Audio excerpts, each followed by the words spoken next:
So here is the Polar Street X. Polar is calling this the urban sports watch for hybrid athletes, and I have some thoughts on that. But before I get into what the Street X actually is versus what Polar seems to think it is, let me tell you first the most important thing. This watch retails at $249. So at that price point, Polar is stepping into one of the most competitive brackets in the sports watch market. So let's see if they showed up ready to compete. Now, I've been wearing and testing the Street X for a couple of weeks now. Polar was kind enough to send me this snow white model for review. But as always, they have no say in what goes into this video. They will not be getting a preview before it goes live to you. So with that out of the way, let's dive in.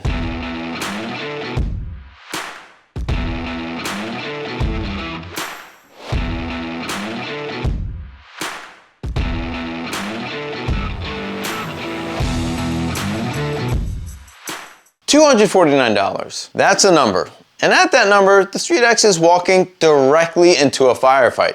You've got Garmin Forerunner 165 sitting right there. Coros Pace 4, soon to run. And while Amazfit doesn't exactly have something priced right there, the original T-Rex is right around that price point. So basically, there's some serious watches at this price point. So $249 isn't just some sort of bargain play for Polar here. It's an entry into a very competitive segment of the market, where there's a lot of people looking for a first watch that may determine which ecosystem they end up investing in. So let's see if the product stands up to the competition. So starting with the unboxing here, you're getting a pretty standard Polar experience. You got your watch, the proprietary Polar charger, same one you'll find on other Polar products like the Vantage M3 or the Loop, which I've reviewed both of those on the channel.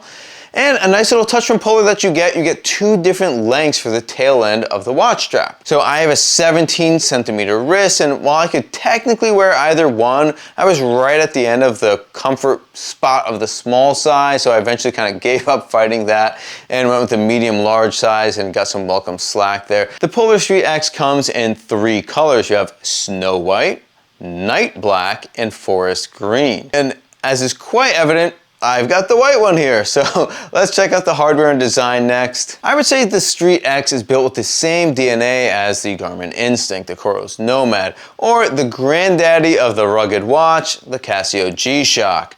This is a plastic-heavy build, and that's by design. You're keeping the weight down while getting durability up. You do get some metal in the right places. The strap buckle is a brushed black on all models.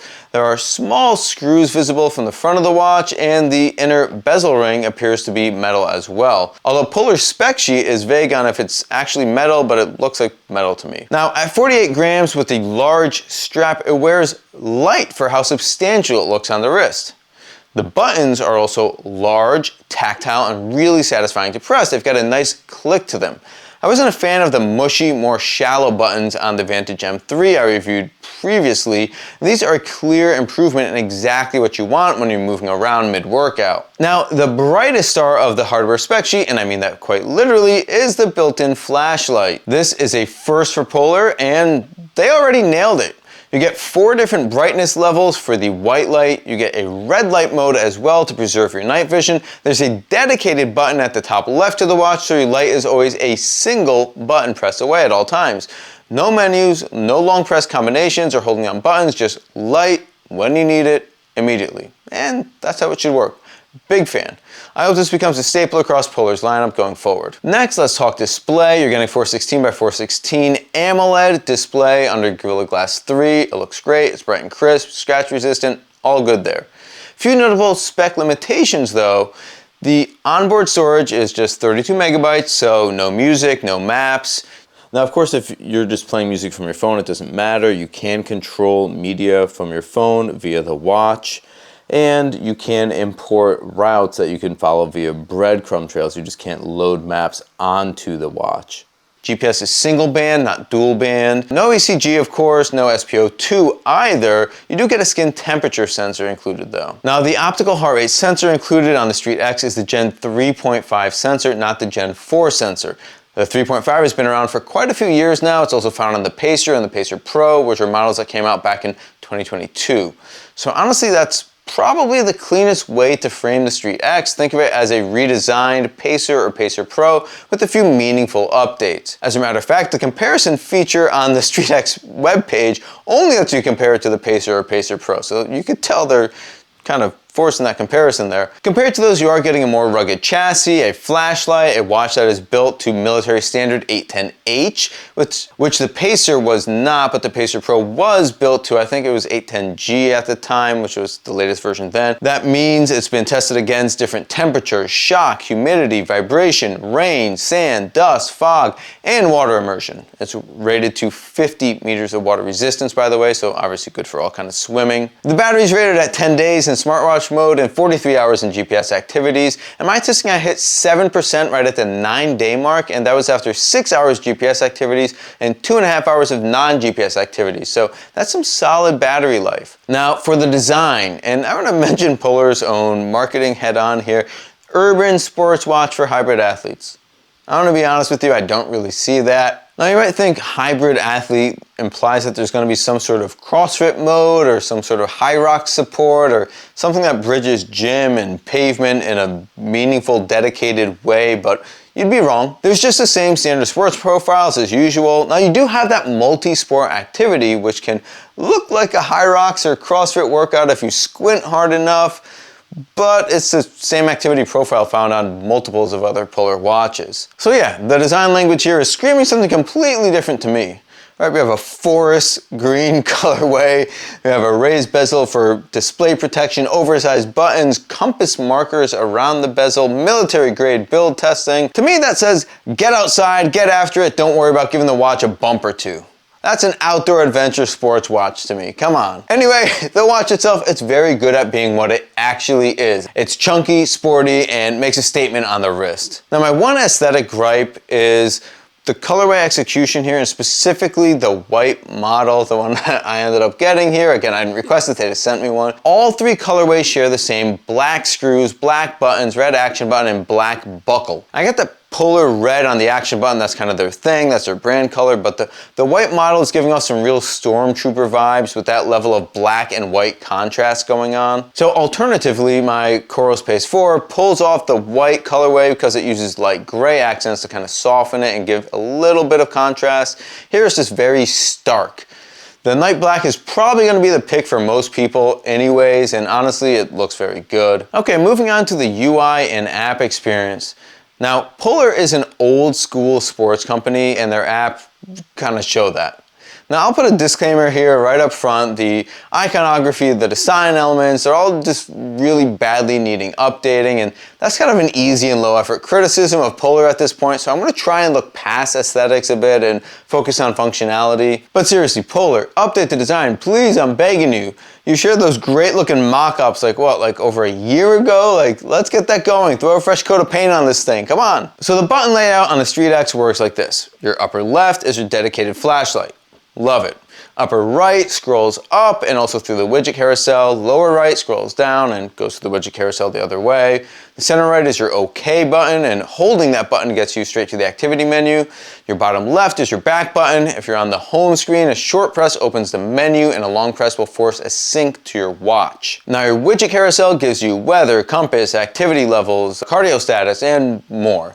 And each one of those you could enter into to get even additional detail. The menu has your activity list, your settings, your serene breathing sessions, Strava Live segments, timers, which is where you're going to find your countdown timers, alarm clocks, which you could have more than one of now, which is nice, and stopwatch, all those kind of normal watch functions. And there's also the fitness test section. There's some great tests in there as well. Now, if you swipe down from the home screen, you get your quick settings menu. Swiping up gives you your phone notifications. The overall feeling of using the Polar UI is simple, focus, sports first.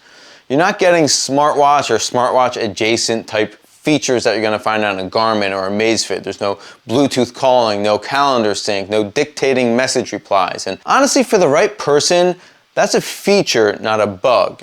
So more on that in a bit. Now let's touch on Polar Flow, the mobile app you're going to be using. As I already said, but have to repeat, the design's dated. That said, the functionality's there.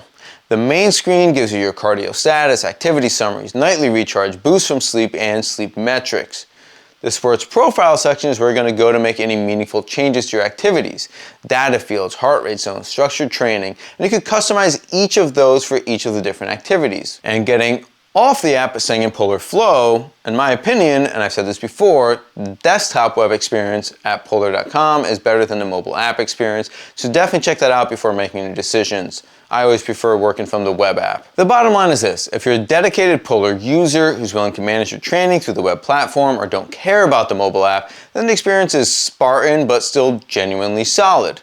If you're expecting a polished mobile-first experience comparable to the depth of Garmin Connect or the design and ease of use of Coros, you will be disappointed. Okay, up next, we're going to hop into the performance. Let's see how this watch actually fared during workouts.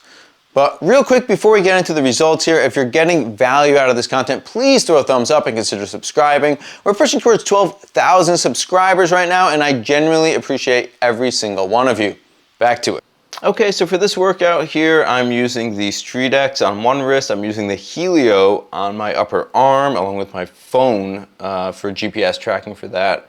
I'm using the Pace 4 with the arm-based heart rate sensor, as well as the pod on my shoe. I'm using the Forerunner 970 and the HRM 600 ECG, and that's going to be in green. Okay, so jumping into this workout, we're going to see I do a warm-up. I'd hit 2 steady intervals, and then a series of short intervals here. So the StreetX does struggle at first to lock in on the heart rate. So for 15 minutes, it's kind of all over the place, and I think it was getting cadence locked. When I have heart rate readings down in the 140s as I'm warming up, and things are spiking up between 160 and 170, that tells me it's probably a cadence lock issue. So struggled with that to start off, but once it gets locked on here, it looks really good, to be honest. You can see it's hitting all of the right numbers. When things drop down in between intervals, you see the ECG heart rate strap is leading, which you would expect. The upper arm optical are right after, and the wrist-based optical is the final one, and that's all things you would expect. And you can see on the ride up here, ECG leads and all the opticals go up in the same way, so it's performing pretty well. Again, this is a tried and true sensor. It's not the newest sensor, but it's a proven sensor. And you can see it does pretty well even through these intervals, with the exception of this one weird drop off at the end. These are challenging intervals. I believe these are 45-second on, 15-second off, so it's up and down non-stop, and performs pretty well here. Okay, looking at GPS, and again, remember the StreetX is the purple. We could go ahead and look and see. We've got pretty good tracks here. I don't really see too many issues. Maybe on a few turns, it's like a little bit off, but again, remember, it could be on opposite sides of the body. Yeah, overall it looks pretty good, and here is my little running track here. This is a sidewalk loop, and so it's not a real track. I don't put it in track mode, obviously. I run the sidewalk 3-4 times in a row. It's a narrow 3-foot sidewalk, so seeing that it sticks on here pretty tight is pretty impressive. And again, remember, this blue is my phone GPS. It's not going to be as good. It looks like it's hanging in with the dual band, and for these runs, I do force dual band mode on the Coros and the Garmin so that I get the most accurate reading. So overall, we're looking pretty good. Let's go ahead and check out a lifting session real quick. Okay, since this is being billed as a hybrid sports watch, I thought it was only fair to hit a lifting session, see how this does. And it's ugly. This is no good. The StreetX is blue on this one. The Helio on my upper arm is purple. And you can see just a lot is missed here. The StreetX goes up, doesn't come back down, it doesn't hit the rises. Here's the thing, when you're lifting weights, if you're squeezing and holding something tight, like a dumbbell, like a barbell, like the bar doing pull-ups, the wrist-based accuracy is just not going to be good. If it is good, that is definitely the exception to the rule. So this isn't great. Now, if this was like a more Metcon CrossFit type workout, I'd expect this to be a lot more accurate, but this is just like a pure lifting session. So I figured it was worth throwing this in just because they're marketing this as kind of a hybrid sports watch, so I thought throwing in at least one little lifting session was worth it, but this was not the sort of accuracy you'd want to see. If you actually care about tracking your heart rate during lifting, use a different method. Use upper arm or use chest-based. This is not it. Okay, so this is the final run here, and on this one we have the Street X's blue once again here. I have my Helio on my upper arm, again phone is GPS, and then Pace 4 along with the pod. So Pace 4 does not have the benefit of the upper arm heart rate sensor. It is on the wrist as well here. So looking at this, it was a easy run, keeping the heart rate right around that 140 mark, and then hitting some intervals at the end. So if we look at this, obviously there's no struggle with cadence lock here. Everything is looking pretty good going throughout the entirety of this easy run. Everything is looking like it's all matching up. That is exactly what you want to see. Again, the Helio, which is purple, is on the upper arm. Now, unfortunately, when we hit the interval section here, again, we're hitting some short burst intervals. I think 45-15s is what I was doing here. And it actually does admirably well on the first 3, and then starts to lose the plot a little bit. It doesn't hit some of the higher values here. It kind of misses out on those. So let's say this is around where it starts losing things, around like 55.5 minutes. It doesn't really match back up until like an hour and a minute. So it's kind of rough. You know, we're missing a decent bit of data here on the intervals. Could that happen on wrist-based heart rate sensors? Yes, but you would hope for a bit better performance here. So it's a little bit of a shame. But when you look at the overall here, is it tracking everything pretty well? Like, is your training load going to be that much lower because it's reading the heart rate 10 beats lower for 5 minutes? But do you want better accuracy when you're paying for a product that's supposed to be measuring your heart rate? I would say yes. So decent performance, not as good as you'd hope, but still pretty solid. Okay, zooming in on GPS here. Again, Street X is blue here, and it's looking good.